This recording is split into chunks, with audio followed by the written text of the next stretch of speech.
पीछे देख रहे हैं, ये इस मंदिर का अलग अलग लेवल बनाया गया है। आप नीचे देखिए, हम अभी वहाँ से आ रहे हैं और अंदर एंट्री करके दर्शन करके हम ऊपर आए। और ऊपर आने के बाद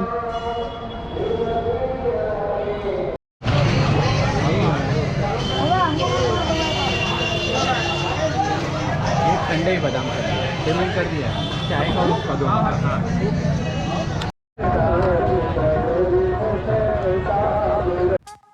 हेलो गाइस, कैसे हैं आप सब। आई विश आप सब बहुत अच्छे होंगे।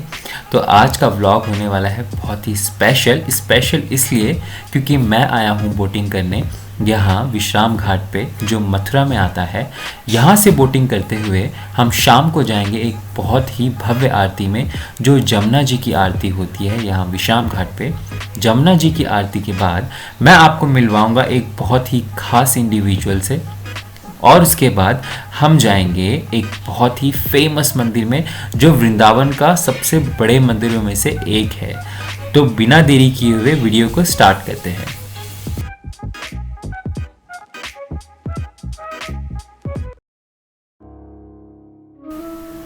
वृंदावन की मेरी पावन यात्रा तो जमुना जी के दर्शन से ही शुरू हुई थी, पर जमुना जी को पास से देखने का मौका मुझे तब मिल पाया जब मैं विश्राम घाट में नौका विहार पर निकला।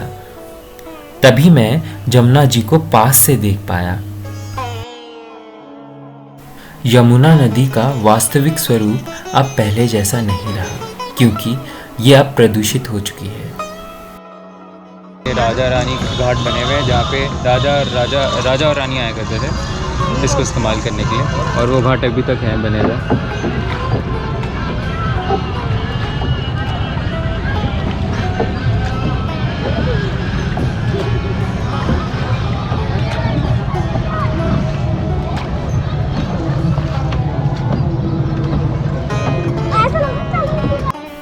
कितनी बड़ी विडंबना है ये। यमुना नदी गंगा नदी के सबसे बड़े सहायक नदियों में से एक है, जो यमुनोत्री से निकलता हुआ प्रयागराज में गंगा नदी से मिल जाती है। इसकी प्रमुख सहायक नदियां जैसे चंबल, सेंगर, छोटी सिंधु, बेतवा और केन आज सभी प्रदूषित हो चुकी हैं।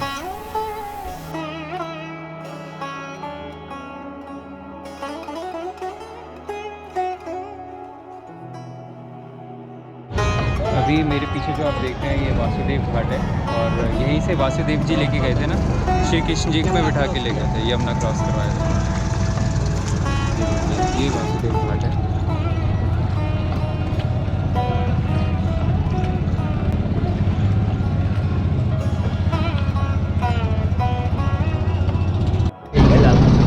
और वो जो आप देख रहे हैं ये कंस का किला था, जहाँ कंस रहते थे, कंस शासन करते थे। और जन्म स्थान कंस भी थी।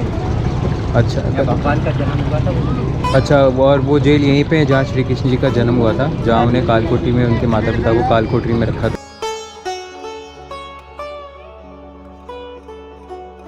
ये वही है, उधर नहीं ये जो आप जाएंगे, वो देख आगे रहे हैं। वाले घाट की अपना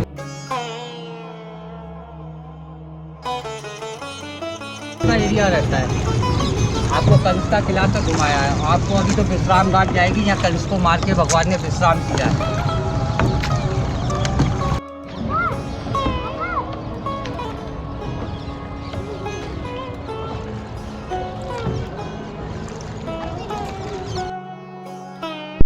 यमुना नदी के प्रदूषित होने का सबसे बड़ा और प्रमुख कारण यही है कि ये तटवर्ती शहरों में से होकर गुजरता है, जिसमें से सबसे प्रमुख शहर है दिल्ली, आगरा, इटावा, कालम्पी, हरीमपुर और प्रयाग।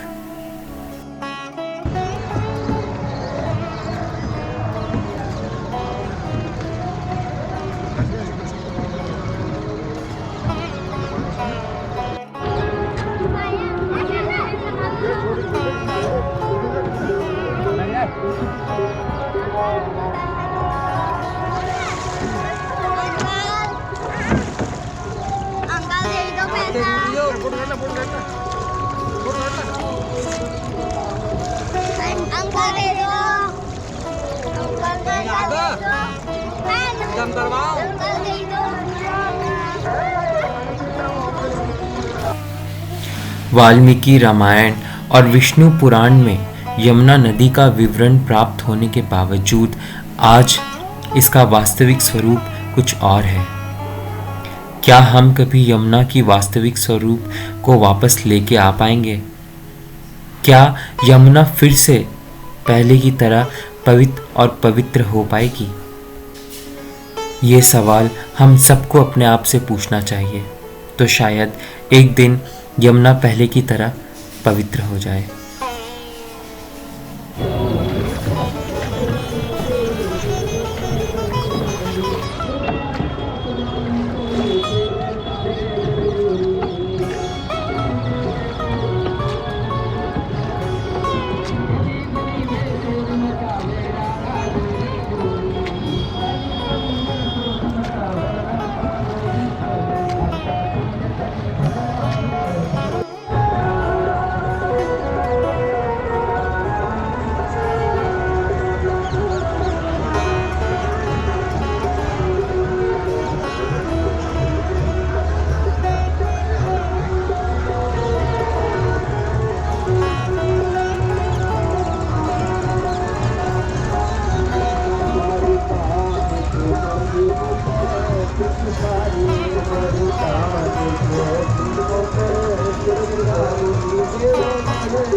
अभी कुछ ही देर में विश्राम घाट पर यमुना जी की भव्य आरती शुरू होने वाली है। तो चलिए विश्राम घाट चलते हैं और भव्य आरती का दर्शन करते हैं।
अपने सामान की रफ्तार स्वयं करें। ये इत्यादि का ध्यान रखें। तीर्थ यात्रियों से अनुरोध है कि आरती स्थल के करती है। तीर्थ यात्रियों से अनुरोध है कि अपने कीमती सामान की रफ्तार स्वयं करें। ये कटौती से आप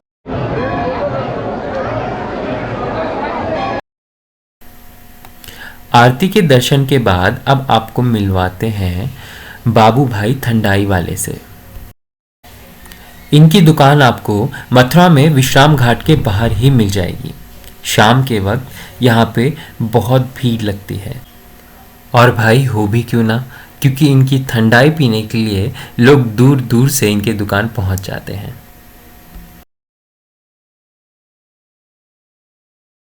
हेलो भैया। राधे राधे। राधे राधे। अपना नाम बताइए। मेरा नाम आनंद है। भैया आप दुकान के बारे में बताइए थोड़ा। आपका दुकान बहुत इंटरेस्टिंग सा लग रहा है। मेरी दुकान ये बाबू भाई ठंडाई नापाले के नाम से फर्म है, और ये लगभग 74 साल पुरानी फर्म है, और मैं तीसरी पीढ़ी शॉप पर बैठा हूँ। ये व्यापार और ये काम का सब कंटिन्यू चल रहा है 74 साल से। और बादाम ठंडाई मिलती है मेरे यहाँ, सूरजगंजी मिलती है, गर्मियों में जूस वगैरह सब मिलता है। ठंडाई के 3 फ्लेवर रहते हैं, पहला बादाम ठंडाई, दूसरा केसर ठंडाई, बादाम पिस्ता केसर ठंडाई का फ्लेवर रहता है। होली के लिए स्पेशल ये रहता है कि कंटिन्यू दुकान तो खुलती है ही, और थोड़ा सा टाइमिंग भी चेंज हो जाता है, टाइमिंग बढ़ जाती है नाइट में भी मॉर्निंग में भी। अभी कंटिन्यू जून पे भी खुलती है और भी खुलती है। वैसे मोस्टली मार्केट बन जाता है, लेकिन मेरा भैया आपने बहुत ही इंटरेस्टिंग सा गेटअप रख रखा है। थोड़ा अपने गेटअप के बारे में बताएंगे हमको, कौन सा गेटअप है? ये गेटअप आप मान लो, या मेरा पर्सनल एक अपना होलिया मान लो, मेरी भाषा में कहते हैं। तो मेरा एक ग्रुप चलता है टोपी वाला ग्रुप के नाम से, जो कि 200 मेंबर हैं। टोपी वाला ग्रुप के लिए ही मैं ये 7 दिन 3 दिन लगा के रखता हूँ, और काफ़ी हद तक मेरा ग्रुप फैला हुआ है। कल मैं बाहर से गए हैं, और इस बार थोड़ा सन्नाटा है। 2 साल में चले गए थे थोड़ा सा मोस्टली ऐसा होता है कि कॉर्नर का जो सीजन ज़्यादा रहता है। कॉर्नर क्या है ना, कॉर्नर आता है तो थोड़ा इंटरेस्टिंग रहता है उन लोगों के लिए भी, और हम लोगों के लिए भी। एक क्रेज़ रहता है कि हाँ जी विदेशी आया है, उसके साथ एंजॉय करना है।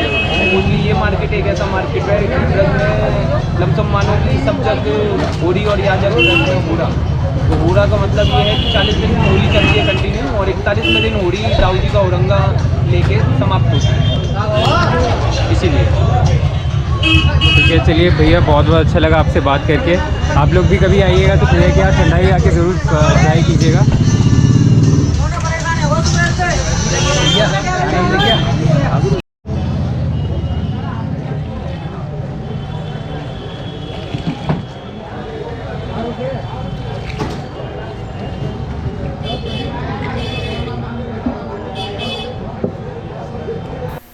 जैसा मैंने आपको सफ़र के शुरुआत में बताया था, अब हम पहुंच चुके हैं पागल बाबा मंदिर वृंदावन में।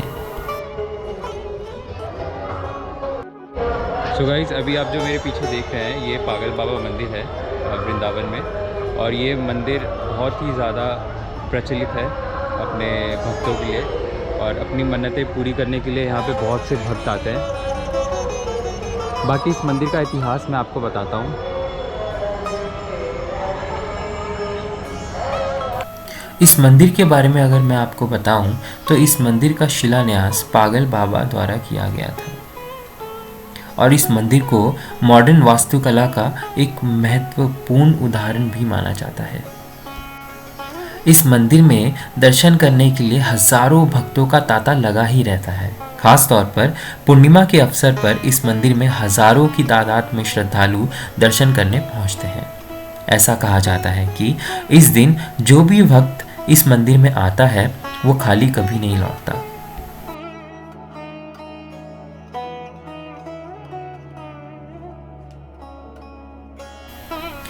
मथुरा से वृंदावन के मार्ग में एक बेहद खूबसूरत विशाल संगमरमर का मंदिर है। इस मंदिर को पागल बाबा के नाम से ही जाना जाता है। 10 मंजिला इस विशाल मंदिर की रमणीयता के आप वशीभूत हो, क्योंकि पूरे विश्व में यह 10 मंजिला वाला अपने किस्म का पहला मंदिर है।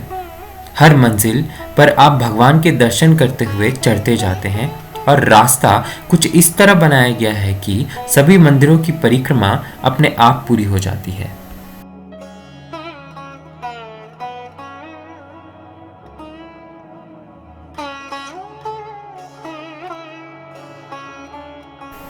वैसे मैं आपको बता दूं, इस मंदिर का निर्माण संत श्रीमद लीलानंद ठाकुर ने करवाया था।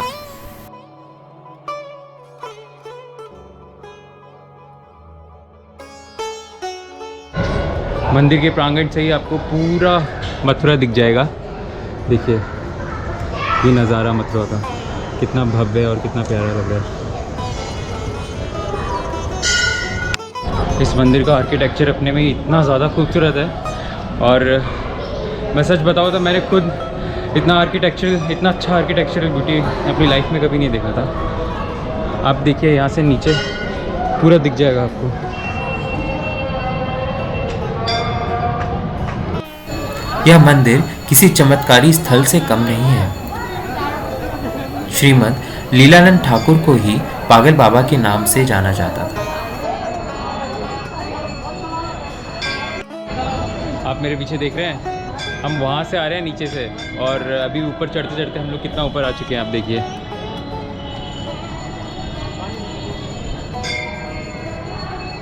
और अभी ऊपर और बनाए हुए हैं सीढ़ी ऊपर जाने के लिए।